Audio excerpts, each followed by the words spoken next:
नमस्कार साथियों, आप अच्छे होंगे और आशा करते हैं कि आप खुश होंगे। मैं भी खुश हूँ। आज हम चर्चा करेंगे present perfect continuous tense time and tense के अंतर्गत अगला एपिसोड हम लेके आए हैं, उस पर हम बात करेंगे। जानेंगे प्रेजेंट परफेक्ट कंटिन्यूअस टेंस क्या है और इसके साथ साथ जो है हम सिंस और फोर का यूज भी देखेंगे। सिंस और फोर का इस्तेमाल कहाँ किया जाता है और समझेंगे प्रेजेंट परफेक्ट कंटिन्यूअस टेंस क्या है, इसका रूल क्या है, इसका सिंबल क्या है, इसका पहचान क्या है और सिंस और फॉर के रहने पर प्रेजेंट परफेक्ट कंटिन्यूअस टेंस का निर्माण होता है, वो भी समझेंगे। आखिर सिंस का इस्तेमाल हम कहाँ करते हैं और फॉर का इस्तेमाल कहाँ करते हैं, उसको भी जानने का प्रयास करेंगे। चलिए बिना वक्त गंवाए आगे बढ़ते हैं और शुरू करते हैं हम अपने इस कॉन्सेप्ट को और जानते हैं। पहला जो हमारा हमें समझना है वो है what is present perfect continuous tense. तो हम समझेंगे क्या है present perfect continuous tense. The present perfect continuous tense is used to denote an action that has been continuing for a long time. मेरे कहने का मतलब है कि प्रेजेंट परफेक्ट कंटिन्यूअस टेंस एक ऐसा टेंस है जो किसी लंबे समय से किसी कार्य को चलते रहने को दिखाने के लिए इस टेंस का प्रयोग किया जाता है। I mean to tell that present perfect continuous tense is used to denote an action that has been continuing for a long time. लंबे समय से किसी कार्य के चलते रहने को दिखाने के लिए इस टेंस का प्रयोग किया जाता है, प्रेजेंट परफेक्ट कंटिन्यूअस टेंस का प्रयोग किया जाता है। अगर कोई कार्य लंबे समय से जारी है तो उसे बताने के लिए हम प्रेजेंट परफेक्ट कंटिन्यूअस टेंस का प्रयोग करते हैं। हम सभी जानते हैं जारी कार्य जो होते हैं वो दो तरह के होते हैं। एक होता है कम समय के लिए जारी और एक लंबे समय के लिए जारी। कम समय के लिए जारी कार्य को बताने के लिए तीन टेंस का प्रयोग करते हैं, present continuous tense, past continuous tense and future continuous. लेकिन लंबे समय के लिए जारी कार्य को बताने के लिए हम तीन टेंस का इस्तेमाल करते हैं, present perfect continuous tense, past perfect continuous tense and future perfect continuous tense. अब आगे जानेंगे हम। आगे आप समझ चुके होंगे कि ये डिफिनेशन क्या कहता है। आगे हम समझेंगे इसका जो है रूल है, स्ट्रक्चर है, उसको हम समझने का प्रयास करेंगे। आपका सहयोग की आवश्यकता है दोस्तों। आप इसको ज़्यादा से ज़्यादा शेयर कीजिएगा। स्ट्रक्चर, संरचना और रूल को देखेंगे कि प्रेजेंट परफेक्ट कंटिन्यूअस टेंस का जो है रूल क्या है, स्ट्रक्चर क्या है। Subject plus has oblique have been plus V4 या वर्ब में ING और प्लस सब्जेक्ट। अगर जैसे सब्जेक्ट सिंगुलर है तो हैज़ लगेगा और उसमें बीन भी लगेगा और वर्ब में ING लगेगा और साथ में जो है हमारा ऑब्जेक्ट भी लगेगा। मेरे कहने का मतलब है कि subject plus has oblique have been plus V4 या वर्ब में ING प्लस ऑब्जेक्ट, ये जो है प्रेजेंट परफेक्ट कंटिन्यूअस टेंस का क्या है, स्ट्रक्चर है, या कह सकते हैं I mean to tell that rule है। तो ये इसे आपको ब्रेन में रखना है। फिर से मैं रिपीट कर देता हूँ my dear friends. Subject plus has oblique have been plus verb 4 और वर्ब में ING प्लस ऑब्जेक्ट होता है। प्रेजेंट परफेक्ट कंटिन्यूअस टेंस का रूल क्या होता है, कमेंट में बोलिएगा, आप लोग लिखिएगा कि subject plus has oblique have been plus V4 plus object. V4 को ही हम वर्ब में ING भी कहते हैं। कुछ एग्जाम्पल्स हैं, उसको हम देखने का प्रयास करते हैं दोस्तों। जो पहला एग्जाम्पल है उसको देखिए क्या कहता है कि I have been teaching English for 10 years. मैं 10 वर्षों से अंग्रेजी पढ़ा रहा हूँ। मतलब वर्तमान में लंबे समय के लिए जारी कार्य को बताने के लिए यहाँ पर क्या किया जा रहा है, प्रेजेंट परफेक्ट कंटिन्यूअस टेंस का प्रयोग किया। जैसा कि आप देख रहे हैं, मैंने बताया सब्जेक्ट प्लस हैज़ ऑब्लिक, ये डंटा जो है ऑब्लिक है, हैव और बीन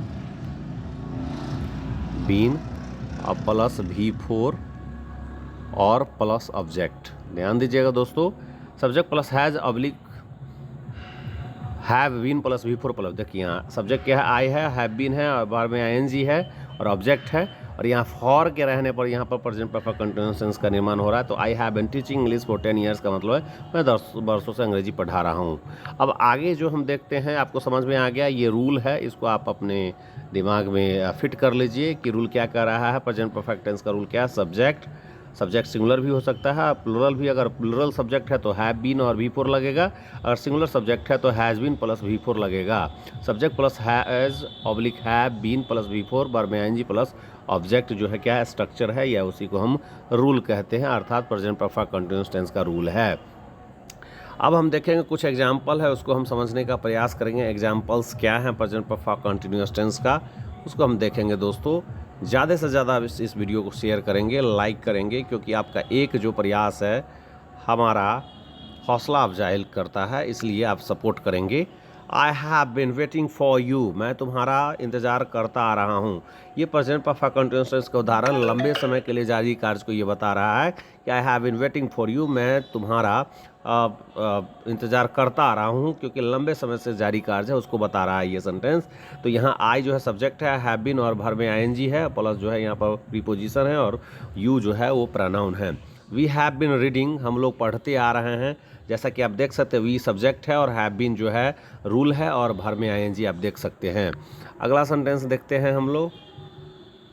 अगला सेंटेंस क्या कहता है, जैसा कि आप देख सकते हैं अगला सेंटेंस है they have been running, you have been manning, वे लोग दौड़ते आ रहे हैं। They have been running, you have been manning का मतलब तुम लोग काम करते आ रहे हो, कि मैन का मतलब यहाँ पर काम करना भी होता है दोस्तों। मैन का मतलब क्या होता है, काम करना भी होता है, और मैन का मतलब आदमी भी होता है। तो याद रखिएगा, है ना। जैसे हम कहते हैं मैन इज़ एट वर्क, या कैसे मैन इज़ एट वर्क, आदमी काम पर है, तो मैन यहाँ पर नाउन है, लेकिन यहाँ पर यू हैव बीन मैनिंग कर रहे हैं। आई मैन का मतलब होता है मैं काम करता हूँ। आई वर्क भी कह सकते हैं, आई मैन भी कह सकते हैं, आई हैव बीन वर्किंग कह सकते हैं, या आई हैव बीन मैनिंग भी कह सकते हैं, मैं काम करता आ रहा हूँ। या यू हैव बीन मैनिंग का मतलब है तुम लोग काम करते आ रहे हो। आगे हम देखते हैं, उसको समझने का प्रयास करते हैं। आगे क्या कहा जा रहा है यहाँ पर, he has been mothering you, वह तुम्हारा देखभाल करता आ रहा है। यहाँ मदर का दो मतलब होता है मेरे प्यारे दोस्तों। हम यहाँ पर समझेंगे what is the difference between mother. Mother का मतलब होता है माँ भी होता है और मदर भर भी है। मदर का मतलब पालन पोषण करना, जैसे फादर का मतलब होता है बाप या पिताजी, या फादर का मतलब बाप बनना भी होता है। जैसे ही हैज़ बीन फादरिंग, वह बाप बनता आ रहा है। ही हैज़ बीन मदरिंग, वह देखभाल करता आ रहा है। His parents have been mothering them, उनके माता पिता जो है उन लोगों का देखभाल करते आ रहे हैं। तो यहाँ मदर का मतलब होता है देखभाल करना, जिसको हम टेक केयर भी कहते हैं। लुक आफ्टर का मतलब भी देखभाल करना होता है ना, समझना ज़रूरी है। और फादर का मतलब होता है पिता भी होता है, फादर वर्ब भी है, और फादर क्या है, नाउन भी है। फादर का मतलब होता है बाप बनना भी होता है। तो समझ में आ रहा होगा आपको दोस्तों। और भी जो आगे है कुछ, इसको हम समझने का प्रयास करते हैं। अब अगला जो है पॉइंट है जिसको हम समझने का प्रयास करेंगे मेरे प्यारे दोस्तों, वो है आपका यूजेज ऑफ सिंस। सिंस एक प्रीपोजिशन है जैसा कि आप जानते हैं, और यहाँ सिंस का प्रयोग समझेंगे। सिंस का प्रयोग कहाँ कहाँ किया जाता है, तो since is use to show point of time. जैसे मैंने बताया था कि एट का प्रयोग भी पॉइंट ऑफ टाइम को बताने के लिए किया जाता है। जैसे 5 बजे, 4 बजे, 3 बजे, 2 बजे। जैसे मैं 5 बजे सुबह में उठता हूँ, I get up at 5 o'clock in the morning. तो गेट अप एट 5 o'clock बोल रहे हैं, तो 5 बजे एक पॉइंट ऑफ टाइम है। तो यहाँ पर since is use to show point of time, मतलब सिंस का प्रयोग जो है समय बिंदु को बताने के लिए किया जाए। समय बिंदु को बताने के लिए सिंस का प्रयोग किया जाता है, ये आप ध्यान में रखेंगे। अब समय बिंदु क्या हो सकता है, तो 4 बजे हो सकता है, 5 बजे हो सकता है, 6 बजे हो सकता है, या 2004 से हो सकता है, 2000 से हो सकता है, 1947 से हो सकता है, 1950 से हो सकता है। ये पॉइंट ऑफ टाइम है ना। ये जो है किसी पॉइंट को इंडिकेट कर रहा है ये, है ना। जैसे बोलेंगे सुबह से, या कल से, यस्टरडे से, है ना, मॉर्निंग से, शाम से, ये सब क्या है, पॉइंट ऑफ टाइम। और जब ये सब वर्ड आ रहा है तो वहाँ पर हम सिंस का इस्तेमाल करेंगे। कुछ एग्जांपल्स है जो आपके इस कॉन्सेप्ट को और भी बेहतर कर देगा, क्लियर कर देगा। एग्जांपल्स क्या है देखेंगे। I have been painting since 8 o'clock, मैं 8 बजे से लिखता आ रहा हूँ। मैं 8 बजे से लिख रहा हूँ, अर्थात 8 बजे क्या है यहाँ पर पॉइंट ऑफ टाइम है। ये किसको बता रहा है, पॉइंट ऑफ टाइम को बता रहा है, समय बिंदु को बता रहा है, पॉइंट ऑफ टाइम को बता रहा है। और जब पॉइंट ऑफ टाइम को बता रहा है 8 बजे से, इसीलिए यहाँ पर हम क्या कर रहे हैं, सिंस का प्रयोग कर रहे हैं। और इसी सिंस की वजह से यहाँ पर प्रेजेंट परफेक्ट कंटिन्यूअस टेंस का निर्माण हो रहा है। तो अपने दिमाग में एक बात रखिए, एक ट्रिक है कि सिंस और फोर के रहने पर मोस्टली जगहों पर क्या होता है, प्रेजेंट परफेक्ट कंटिन्यूअस टेंस का निर्माण होता है। और प्रेजेंट परफेक्ट कंटिन्यूअस टेंस का मतलब ही होता है subject plus has oblique have been plus V4 plus subject. She has been sick since Monday, तो यहाँ ये प्रेजेंट परफेक्ट टेंस है। सिंस है मंडे, सोमवार से। सोमवार क्या है, पॉइंट ऑफ टाइम को बता रहा है, इसलिए यहाँ सिंस का प्रयोग किया गया। कभी भी 8 o'clock है तो यहाँ फॉर नहीं कह सकते हैं। कभी भी हम मंडे के जगह पर आप फॉर नहीं कह सकते हैं। जैसे सोमवार से, मंगलवार से, बुधवार से, जनवरी से, मार्च से, इस प्रकार का अगर आ जाए पॉइंट ऑफ टाइम तो वहाँ पर सिंस का प्रयोग करेंगे। जैसे PSB has teaching since 2004, PSB जो है 2004 से पढ़ा रहे हैं, तो 2004 से जो पढ़ा रहे हैं यहाँ 2004 से क्या है, पॉइंट ऑफ टाइम है। यहाँ मंडे क्या है, पॉइंट ऑफ टाइम है। 8 o'clock क्या है, पॉइंट ऑफ टाइम है। इसीलिए यहाँ पर देख सकते हैं कि 8 o'clock के पहले हमने सिंस यूज किया, मंडे के पहले हमने क्या किया, सिंस यूज किया। यहाँ पर आप देख सकते 2004 के पहले हमने सिंस यूज किया। तो सिंस का प्रयोग पॉइंट ऑफ टाइम, समय बिंदु को बताने के लिए किया जाता है। इस बात को आप अपने दिमाग में लिख डालिए, बैठा डालिए। आगे हम चलते हैं, फॉर का प्रयोग कहाँ किया जाता है हम समझेंगे। फॉर भी एक प्रीपोजिशन है, और फॉर का प्रयोग कहाँ किया जाता है उसको समझने का प्रयास करेंगे। यूजेज ऑफ फॉर, फॉर का इस्तेमाल किया जाता है। Where is for used, we have to understand. For is used to denote the period of time, समय अवधि को बताने के लिए क्या करते हैं हम, फॉर का इस्तेमाल करते हैं। समय अवधि को बताने के लिए फॉर का प्रयोग किया जाता है। जैसे 4 दिनों से, अब यहाँ 4 दिनों से रहेगा तो क्या लगेगा, फॉर लगेगा। जैसा मैंने कहा सोमवार से अगर रहता, मंगलवार से अगर रहता, 2004 से रहता, 2005 से रहता, 4 घंटों से, 4 दिनों से, 4 सालों से, 4 वर्षों से, ये सब रहेगा तो फॉर है। क्योंकि फॉर क्या करता है, समूह, पीरियड ऑफ टाइम, समय अवधि को बता रहा है। जब समय अवधि होता है तो क्या होता है, नंबर्स में होता है। 2 दिन, 4 दिन, 2 घंटा, 4 घंटा, 4 मिनट, 10 मिनट। जैसे मैं कई मिनटों से वीडियो जो है बना रहा हूँ, I have been making this video for several minutes. तो यहाँ पर सेवरल मिनट्स, कई मिनटों से, ये समय अवधि है, इसलिए यहाँ पर हमने फॉर यूज किया।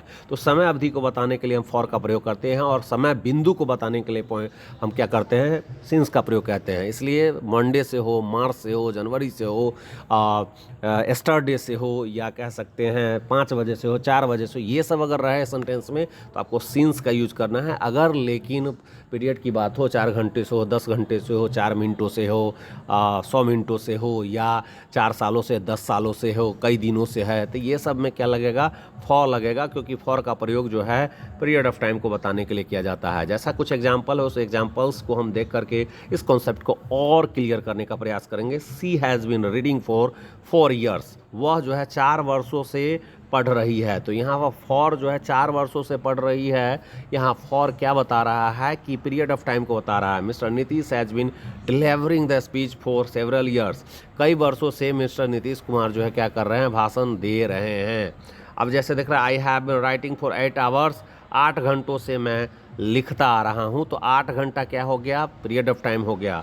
सेवरल ईयर्स जो है कई वर्षों है, क्या है, पीरियड ऑफ टाइम हो गया। 8 वर्ष, 4 वर्षों से क्या, पीरियड ऑफ टाइम। इसलिए यहाँ पर आप देख रहे हैं कि फॉर का इस्तेमाल किया जा रहा है, यहाँ पर सिंस का इस्तेमाल नहीं किया जा रहा है। तो यहाँ पर पीरियड ऑफ टाइम को बताने के लिए, समय अवधि को बताने के लिए फॉर का प्रयोग, और समय बिंदु को बताने के लिए, एक एग्जैक्ट पॉइंट को बताने के लिए हम क्या करते हैं, याद रखिएगा,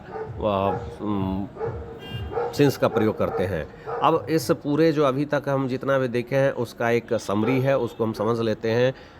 बहुत जल्दी, कम समय में हम देखने का प्रयास करते हैं। अभी तक हम लोग क्या क्या पढ़े। Present continuous tense shows an ongoing action from the past till now, मतलब भूत से कोई काम जारी है और अभी भी वर्तमान में जारी है ना, उसको बताता है प्रेजेंट परफेक्ट कंटिन्यूअस टेंस। और since is used for a specific point of time, point of time को बताने के लिए सिंस का प्रयोग किया जाता है। For is used for time duration, समय अवधि को बताने के लिए फॉर का प्रयोग किया जाता है। ये हम पढ़े हैं इस वीडियो में। और स्ट्रक्चर पढ़े हैं प्रेजेंट परफेक्ट कंटिन्यूअस टेंस का, सब्जेक्ट प्लस हैज अब लिखा है, been plus V4 plus subject. कैसा लगा वीडियो जरूर कमेंट करेंगे, लाइक करेंगे, शेयर करेंगे, ज़्यादा से ज़्यादा इस वीडियो को शेयर करें सर दोस्तों, क्योंकि आपका एक प्रयास, स्लिप ऑफ द टंग, आपका यह प्रयास जो है हमें मोटिवेट करेगा और भी बहुत सारे वीडियो बनाने के लिए हमें प्रेरित करेगा। धन्यवाद दोस्तों, फिर मिलते हैं अगले एपिसोड में।